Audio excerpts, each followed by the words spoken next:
Hi friends, welcome to Dishum Dishum cooking channel. இன்னைக்கு நம்ம பாகற்காயை வச்சு சூப்பரான ஒரு தொக்கு தாங்க பண்ண போகிறோம். பாகற்காய்னாலே வேணான்னு சொல்கிற குழந்தைங்க கூட இந்த மாதிரி ஒரு தொக்கு செஞ்சு கொடுத்தீங்கன்னா நல்லா விரும்பி சாப்பிடுவாங்க. நிறைய மருத்துவ குணமுள்ள இந்த பாகற்காயை வாரத்தில் 2-3 முறை உணவில் எடுத்துக்கிட்டாலே சுகர் நல்லா கண்ட்ரோலாக இருக்குங்க. இந்த பாகற்காயை வச்சு சூப்பராக ஒரு தொக்கு எப்படி பண்ணலான்றத இப்போ பார்க்கலாம் வாங்க. 1/4 கிலோ பாகற்காயை இப்படி நல்லா கழுவி எடுத்துக்கோங்க. 2 பக்கமும் காம்பை நீக்கிட்டு விதைகளெல்லாம் எடுத்துடலாம். விதைகள் ரொம்ப கடினமாக இருக்கிறதுனால சரியாக ஜீரணமாகாதுங்க. அதனால் கூடுமான வரைக்கும் விதைகளை நீக்கிட்டு சமைச்சிக்கலாங்க. ஒரு ஸ்பூன் இல்லைன்னா கரண்டி வச்சு இந்த மாதிரி எடுத்தீங்கன்னாலே உள்ளே இருக்க விதைகள் எல்லாம் நல்லா ஈஸியாக வெளியில் வந்துடும். இதே மாதிரி எல்லா பாகற்காயிலையும் விதைகளெல்லாம் எடுத்துக்கலாங்க. விதைகளெல்லாம் எடுத்ததுக்கப்புறம் இந்த மாதிரி ரவுண்ட் ஷேப்லேயோ இல்லை உங்களுக்கு எந்த மாதிரி பிடிக்குதோ அந்த மாதிரி ஷேப்லேயோ கட் பண்ணி எடுத்துக்கோங்க. எல்லா காயையும் கட் பண்ணி எடுத்தாச்சு. இப்போ தொக்கு பண்ண ஆரம்பிச்சிடலாங்க. சின்ன சைஸ் எலுமிச்சம்பழம் அளவுக்கு புளியை எடுத்து இந்த மாதிரி கரைச்சி வச்சுக்கலாங்க. இப்போ நம்ம பாகற்காய் தொக்கு ரெடி பண்ண ஆரம்பிச்சிடலாம்.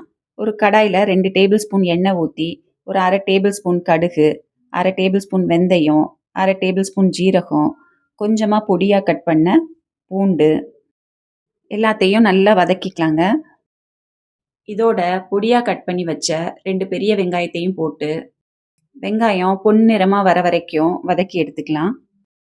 வெங்காயம் பாருங்கள் நல்லா பொன்னிறமாக வதங்கிருச்சு. இப்போ ஒரு தக்காளியும் கொஞ்சமாக கருவேப்பிலையும் போட்டு அதையும் நல்லா வதக்கி எடுத்துக்கலாம்.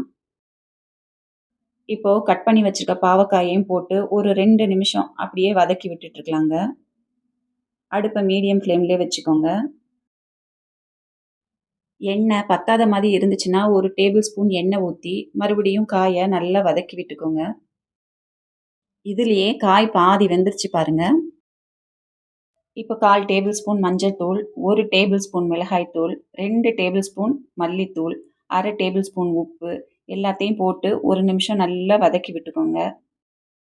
மசாலாலாம் நல்லா வறுபட்டுருச்சு. இப்போது கரைச்சி வச்சுருக்க புளி தண்ணியும் இதோட சேர்த்து கலந்து விட்டுக்கலாங்க.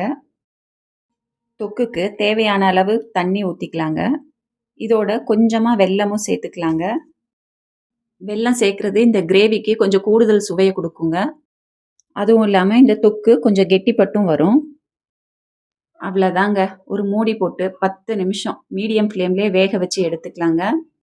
10 நிமிஷம் ஆயிடுச்சுங்க. வாங்க திறந்து பார்த்துடலாம். காயெல்லாம் நல்லா வெந்துருச்சுங்க. கிரேவியும் நல்லா திக்காயிடுச்சு. கலரும் சூப்பராக வந்திருக்குங்க. டேஸ்ட்டும் அருமையாக இருக்கும். இதோட கட் பண்ணி வச்சுருக்க கொஞ்சம் கொத்தமல்லியும் தூவிட்டு அடுப்பை ஆஃப் பண்ணிடலாங்க. அவ்வளோதாங்க. ஜம்முன்னு நம்ம பாகற்காய் தொக்கு ரெடி ஆயிடுச்சு. இது சாப்பாட்டுக்கு மட்டும் இல்லைங்க, சப்பாத்தி கூட சூப்பராகவே இருக்கும். நீங்களும் இதை ட்ரை பண்ணி பாருங்கள். எப்படி இருந்துச்சுன்னு மறக்காமல் கமெண்ட் பண்ணுங்கள். மறக்காமல் டிஷும் டிஷும் குக்கிங் சேனலுக்கு சப்ஸ்கிரைப் பண்ணுங்கள். தேங்க்யூ.